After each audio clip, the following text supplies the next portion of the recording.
On est là pourquoi? On est là pour se battre que pour nous, pour notre gueule, et recommencer ce qui se passe à l'extérieur, ou est-ce qu'on va plus loin? Est-ce qu'on a une vision d'ensemble? Est-ce qu'on a une vision générale? Est-ce qu'on a un combat plus grand que nous? Les squatteurs, ce sont ceux qui font tout le travail qui n'est pas fait entre le droit commun et la rue. Vous voyez, ces enfants qui sont là, c'est les enfants de ceux qui ont cotisé pour qu'aujourd'hui, ils puissent être là. Et le DAL, et Médecins du Monde, et la Fondation Abbé Pierre qui s'est joint à nous cet après-midi.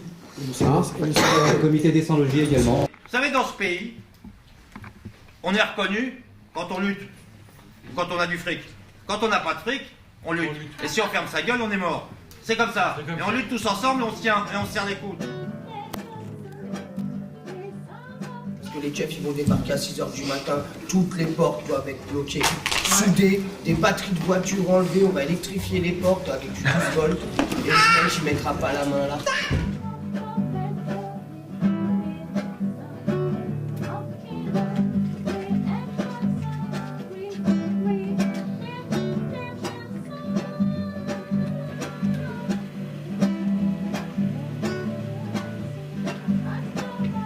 On ouvre les lieux et après on met les gens pas dehors, on les met comme une maison normale. Moi, je leur disais, des crétins. Parce qu'en fait, il n'y a rien de mieux qu'un pauvre pour virer un autre pauvre. Vous savez, la police m'a dit, messieurs, faites jamais encore ça. J'ai dit, j'adore ça.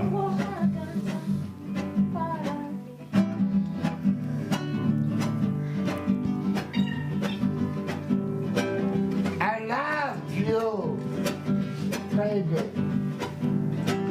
That's my baby. Bisous, bon reporter.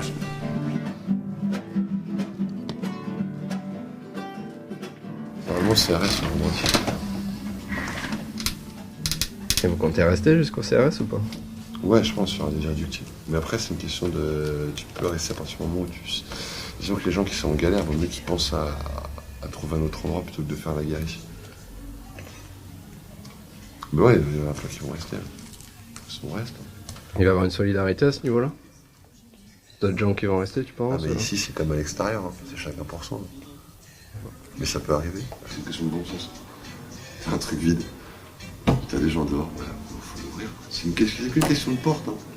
Il y a plein de gens en fait qui avaient avant une passion ou un don pour ouvrir des portes. Premier réflexe, ils ouvraient des télés. C'est con, ton manteau, tu sors, tu fais quoi? T'as toujours la passion pour ouvrir des portes. Et c'est un peu le truc, c'est que tu continues à ouvrir des portes, mais plus pour ton intérêt personnel. Donc, enfin, je trouve ça intéressant. Parce que c'est pas grand chose. C'est c'est un coup d'épaule qui peut parfois loger 100 ou 200 personnes. Je pense que je fais partie un peu des gens là, des ouvreurs, des chasseurs de vide, tu vois. Ça veut pas dire que nous on est spécialement bien pour dire ici on va faire un truc cool. Vraiment, faut qu'on passe la main. Donc on passe d'un truc comme beaucoup de squats qui passent de l'illégalité totale à la convention. J'envoie des boulots payés par la mairie qui vont s'occuper de l'agenda et du planning et du budget. Des postes clés. Ce qui fait qu'en fait, t'es plus dans un mouvement alternatif de maison, t'es un mouvement qui est quand même avec la main de la mairie, toujours dans la mairie.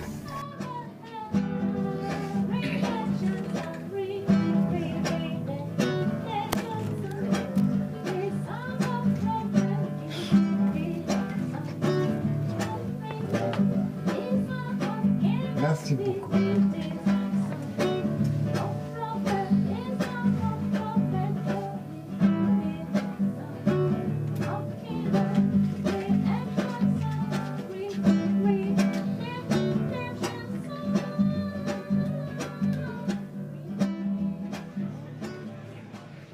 C'est qu'en fait, pour l'instant, depuis le début, on se retrouve avec des décisions qui sont toujours en demi-teinte.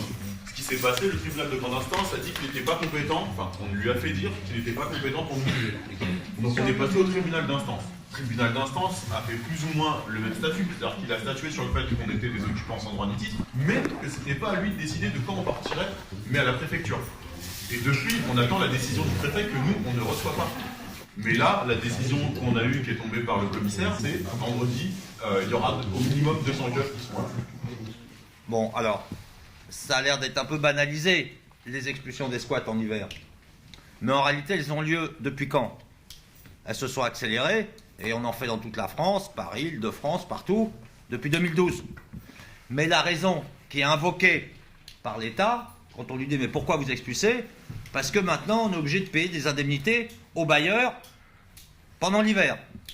Bon. Et c'est ça qui a fait tourner la jurisprudence. Bon.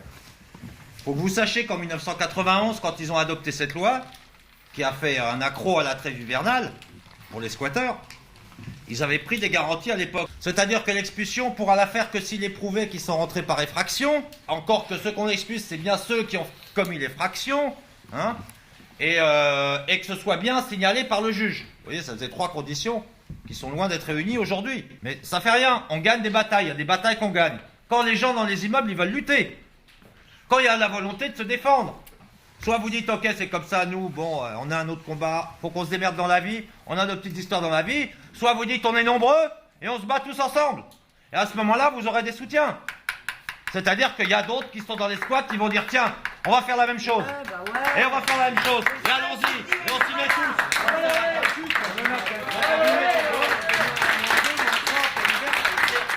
Il faut qu'on soit des miroirs de leur société de merde.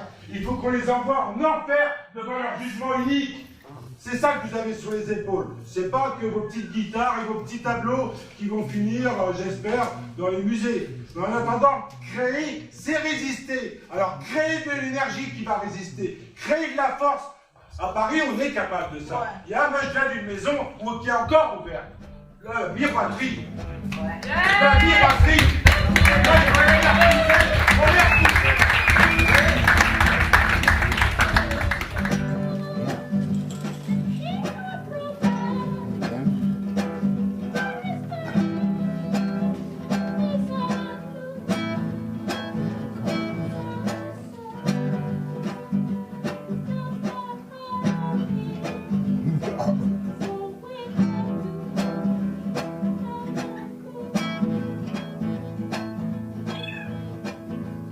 Yeah!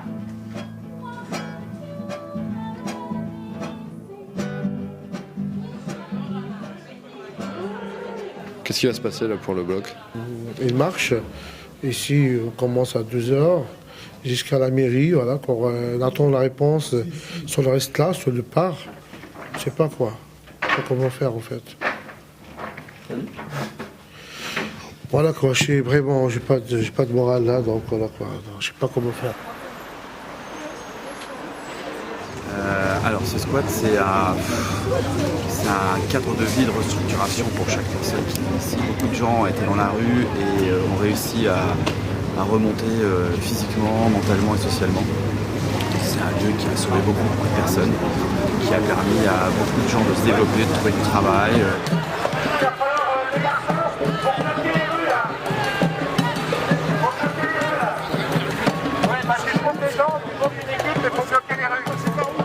On passe le boulevard Colombier, on prend bien voilà.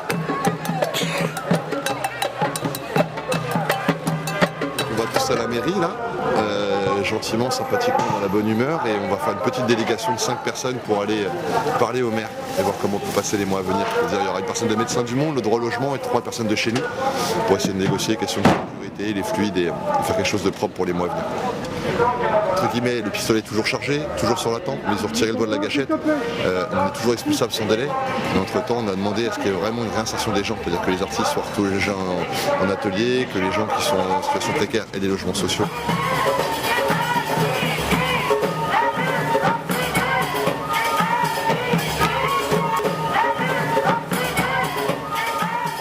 On sait que c'est de la compétence de la préfecture et pas de la mairie de Paris. Et bien alors, que le maire de Paris exige de la ministre du Plan, du gouvernement héros et du président de la République d'appliquer la loi de la réquisition sur Paris. On a suffisamment de bâtiments vides pour mettre à l'abri tout le monde. Qu'est-ce qu'on attend? Combien de morts de la rue on va en avoir cet hiver, sachant qu'on en a par ailleurs toute l'année, et que les situations d'offres d'hébergement d'urgence du 115 sont en totale saturation. Voilà. Un peu de volonté là, politique, à quoi ils servent?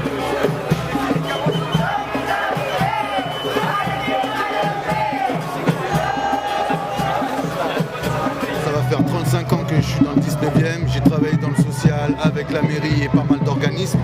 Et effectivement, comme j'ai connu le bloc il n'y a pas très longtemps, je viens soutenir mes frères, mes amis, tout ce qui est art et artistique et bien sûr pour tout ce qu'on appelle le logement, parce que c'est inadmissible dans un temps pareil qu'on mette des gens dehors.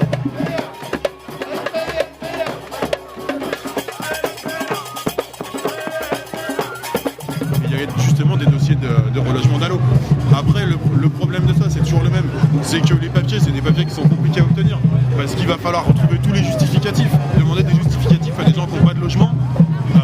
Les justificatifs ils sont perdus dans tous les déménagements, les machins et les trucs précaires.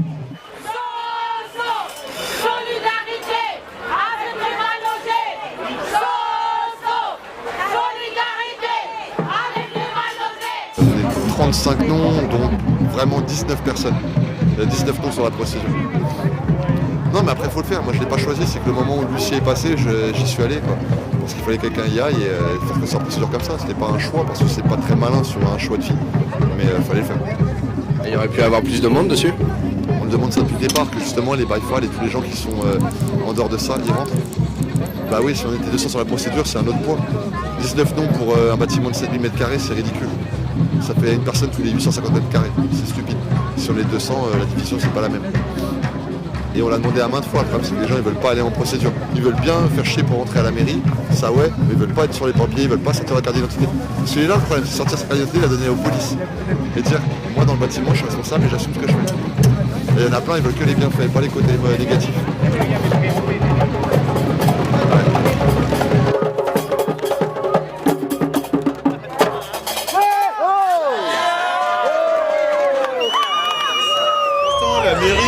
De voir, elle dit qu'elle avait aucune information sur le squat depuis le début, donc c'est leur position.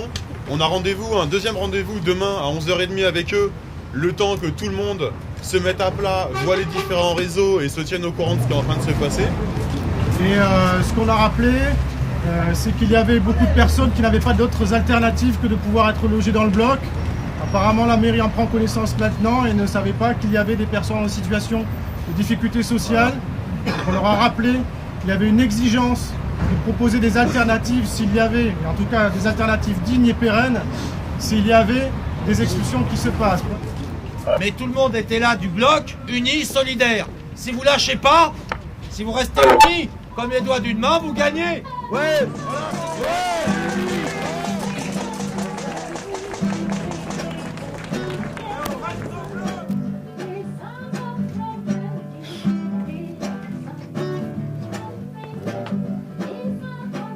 Merci beaucoup.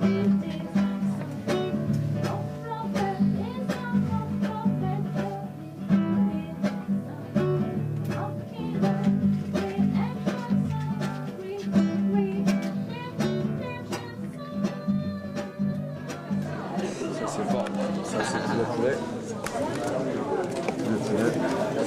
Donc le charbon c'est là, d'accord. Il y a lui qui vient aussi vérifier l'expulsion. Qui habite ici. A priori, tout le monde. Tout le monde. Mais il y a plus de gens que là-dessus. Hein. C'est qu'en fait, là, c'est une petite minorité, c'est 10% du bâtiment. L'acte contient la décision quand tu parles tribunal. C'est sa signification officielle, il faut que ça se passe comme ça, avec un commandement de quitter les lieux. Voilà. Bruno Vincent. Depuis le premier jour. Depuis le premier jour.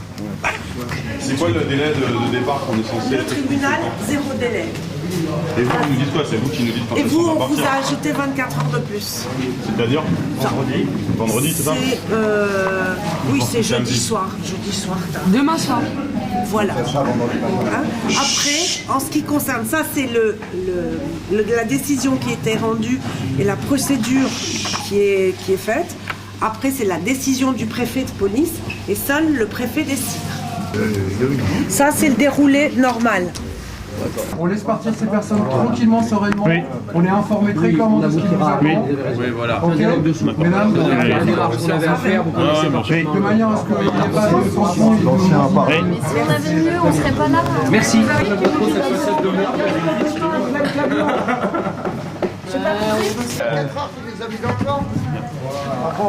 Du coup, là maintenant on a reçu les assignations à partir, donc ils sont dans leurs droits.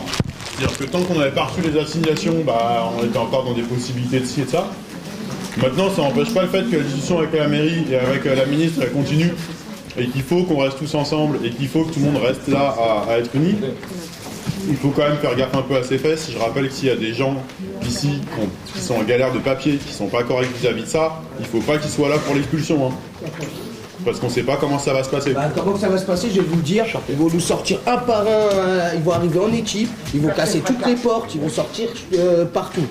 Et ils vont nous descendre un bras, ils vont demander les identités à tous ceux qui étaient présents là. Voilà comment ils vont faire. Donc après, ça suppose voilà, peut-être une garde à vue, peut-être des trucs, ça empêche. Non, pas de garde à vue si on descend dans le calme et on sort dans le calme. Par contre, si on résiste, on va tous finir en garde à vue. Mais il y a une résistance passive, tu vas finir avec 2 côtes cassées passivement. Nous, le DAL, il a communiqué depuis hier, hein, et on a communiqué, on a fait un communiqué de presse et tout, et on continuera à vous soutenir de cette manière jusqu'au bout, et c'est à vous de décider après si vous avez choisi la résistance et rester jusqu'au bout, on sera avec vous. Si vous avez décidé de partir, c'est votre choix, on le respectera, quoi. Et surtout, s'il vous plaît, soyez solidaires. Ce qui s'est passé à la mairie, certes, il y a des problèmes internes. La vie commune, elle n'est pas facile. Quand il y a trop d'origines, il y a tout ça, ça joue. Quand il y a des différences de mentalité, ça joue. Mais mettez-vous la première chose dans la tête, que le CRS qui va venir, il ne va pas faire la différence. Toi, tu es tel groupe, tel étage ou tel étage. Il va sortir tout le monde. Alors si à ce moment-là, vous n'êtes pas solidaire, c'est perdu d'avance. Et au moins, vous aurez la fierté de dire « Putain, je suis sorti avec dignité, je ne suis pas sorti tout seul ». Donc maintenant, c'est à nous de rester cohérents avec l'aide qu'on reçoit pour justement pouvoir aller le plus loin possible. Si on n'a rien, on n'aura rien, mais au moins, on aura essayé jusqu'au bout. Par ailleurs, et le DAL, et Médecins du Monde, et la Fondation Abbé Pierre qui s'est joint à nous cet après-midi. Le comité des sans-logis également. Et le CDSL également. On a activé, et Jean-Baptiste l'a promis à la mairie, qu'il y allait avoir du ramdam. Ce coup-là, on rentre dedans. On reste pas les bras croisés. C'est trop facile de virer les squatteurs parce que c'est que des schlagueux, des pauvres artistes, des mecs qui se défoncent, des gens qui font du son, des gens qui touchent le RSA et qui devraient normalement avoir accès au logement, palali, palala. Merde, on prend le devant. On ne se fait plus virer de nulle part. C'est pas que pour nous. Et on reste dans le bâtiment. S'ils veulent négocier avec nous, ils viennent ici. Ouais. Exactement. Ouais, voilà. Basta.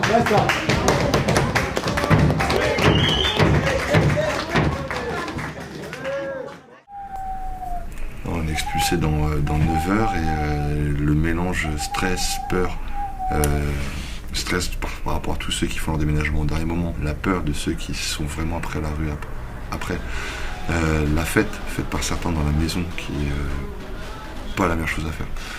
Je pense qu'il y a plus utile. D'abord on descend les affaires de tout le monde et après on peut boire un verre et communier. Ça plus l'alcool et c'est un très très très mauvais mélange. Mais de toute façon tous les squats malheureusement finissent mal. Et c'est pour ça que nous pour entre guillemets à chaque fois essayer d'avoir un rendu juste au niveau de la fin d'un squat, parce qu'on sait que c'est le pire des moments, c'est qu'on parte sur une date du juge. Là le juge on part le 6 décembre. On l'a su il y a 2 jours. Et là ce soir c'est toute la... Je crois que c'est à la fois toute la tension qui se libère chez les gens. Donc il y a beaucoup de rires. Des rires un peu nerveux et inquiétants. Et c'est le chaos. Véritablement.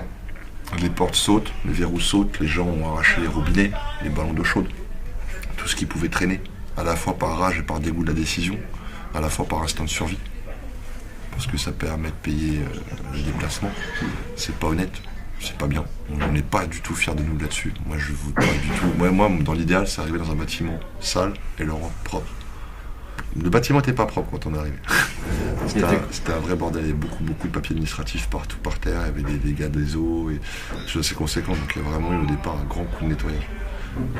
On fait le travail que le gouvernement ne veut pas faire parce qu'il est lié au lobby, à l'économie, aux propriétaires et à plein de vieilles traditions qui font qu'ils ne comprennent pas la liaison logique entre des gens dans la rue et des immeubles vides.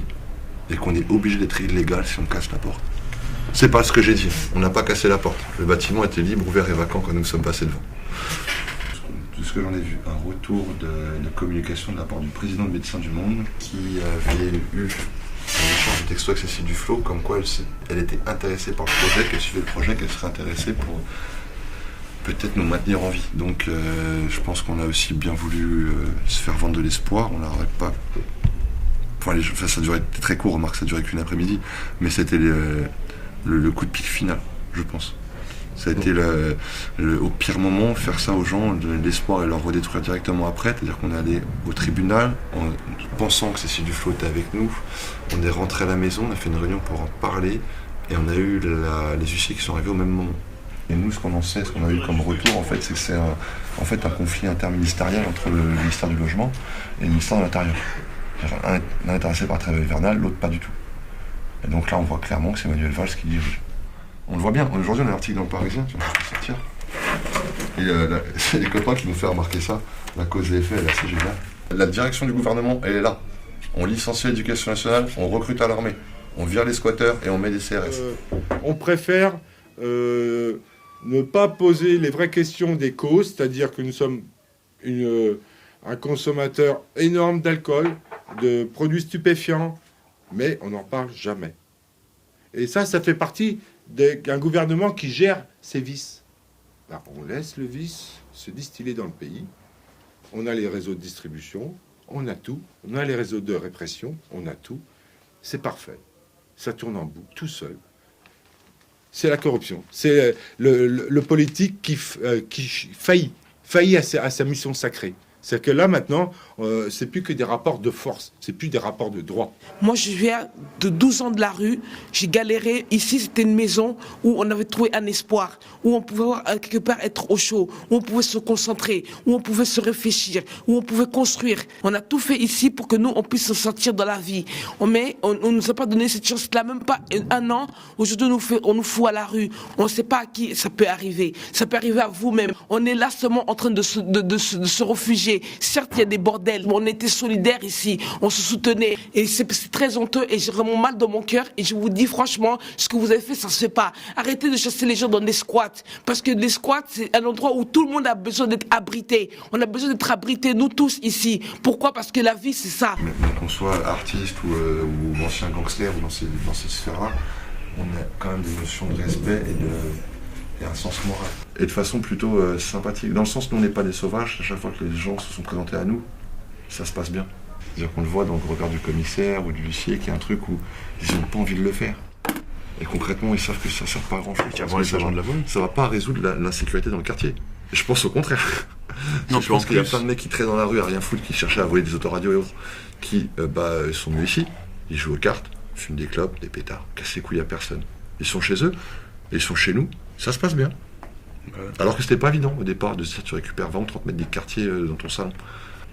Ils ont essayé de nous bouffer un peu, on a montré qu'on avait nous aussi des dents. Et avec le temps, ils se sont rendus compte que on les foutait pas dehors, qu'on était dans la tolérance, dans le sens même si c'est pas forcément une plus-value pour le bâtiment, au contraire, ça leur sert. Ils sont du quartier, c'est de l'accueil pour tout le monde. Ils étaient dans le quartier avant nous, donc c'est de l'accueil pour tout le monde.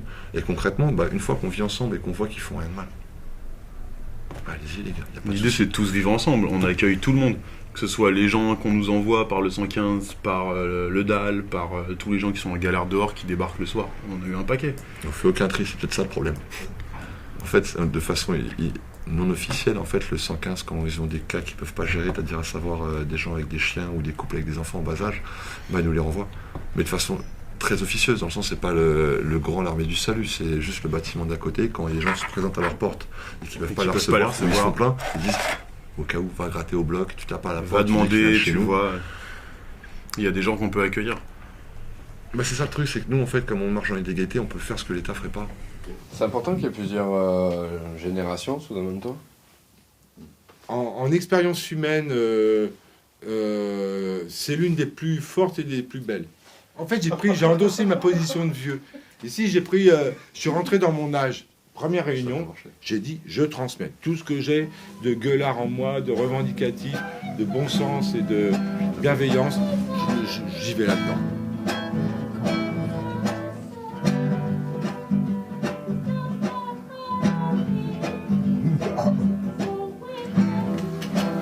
Et quelle heure tu vas déjà ton bisou?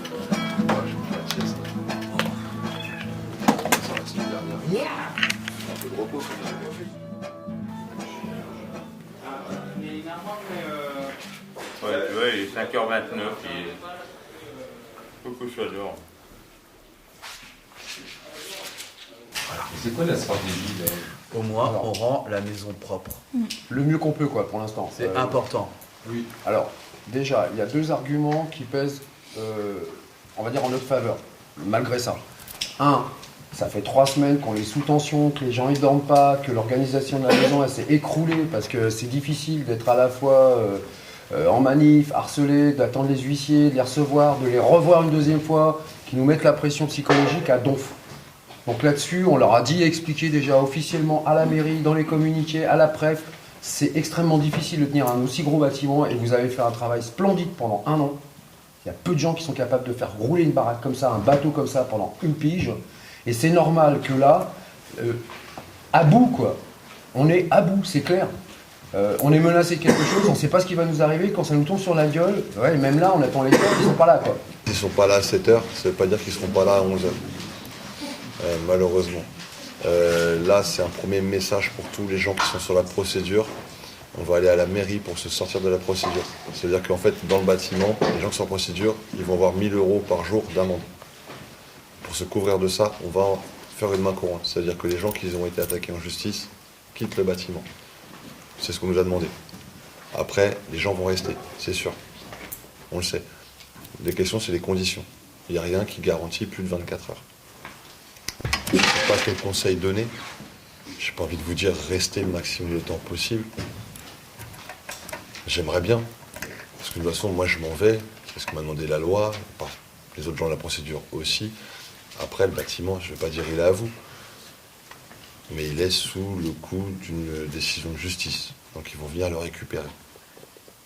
On ne squatte pas que des bâtiments, on peut squatter l'espace politique, l'espace d'expression, on peut squatter les associations qui ont accepté d'être squattées par vous, et avec plaisir, parce qu'on a un objectif commun, parce que c'est les droits fondamentaux des personnes. Voilà, tout ça, ça a un sens. Ce que vous faites a du sens.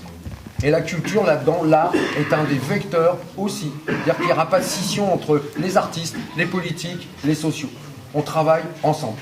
Parce que c'est un combat qui ne va pas finir aujourd'hui, pas finir dans ce bâtiment-là, il va être reporté sur d'autres bâtiments encore. Et c'est ce qu'on a dit ce matin encore au maire. On lui a dit, on sait où sont les bâtiments, la liste, si vous ne la trouvez pas, on va vous la donner. Et les bâtiments, on va les ouvrir. Avec eux ou sans eux.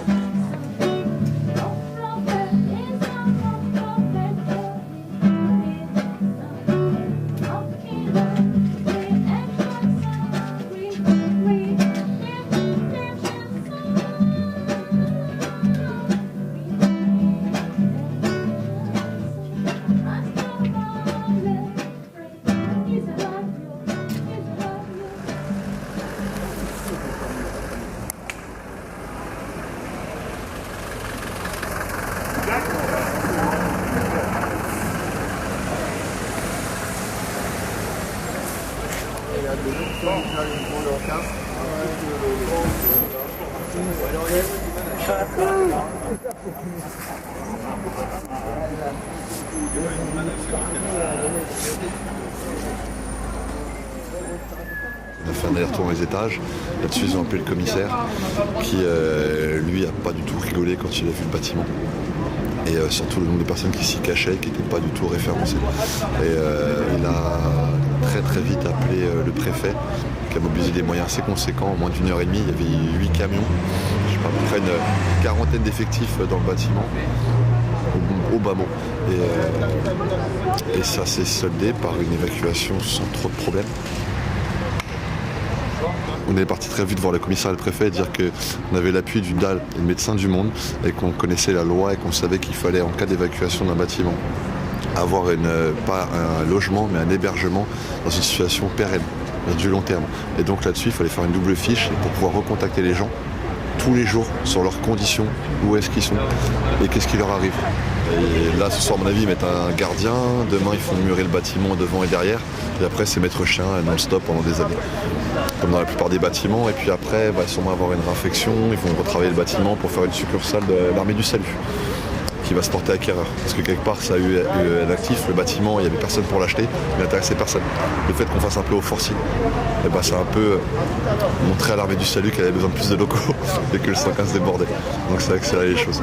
Après, c'est vrai qu'il y a un peu de peinture à refaire dans le bâtiment, mais c'est pas bien grave.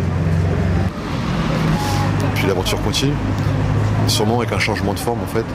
Je pense parce que on a compris qu'il y avait une scission dans le bâtiment, mais pas de scission grave. On a été unis jusqu'à la fin, dans notre équipe, les gens entre guillemets, les ouvreurs. Mais il y a une scission sur la finalité. Donc on s'est pas pris la tête sur ce bâtiment, ça s'est très bien passé, mais je pense qu'à l'avenir, Comme on veut travailler différemment, je pense que Kevin et moi, on va davantage se tourner vers l'institutionnel, travailler plus avec Médecins du Monde, le DAL, avec la mairie, le rapport avec la police, pour avoir des choses qui seraient moins précaires pour les gens. Combien de temps ça a duré du coup le bloc?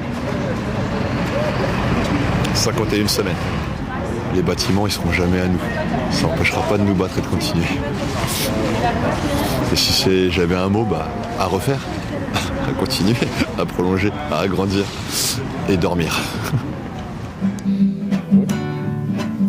Je fais la musique, mais j'étais un alcoolique.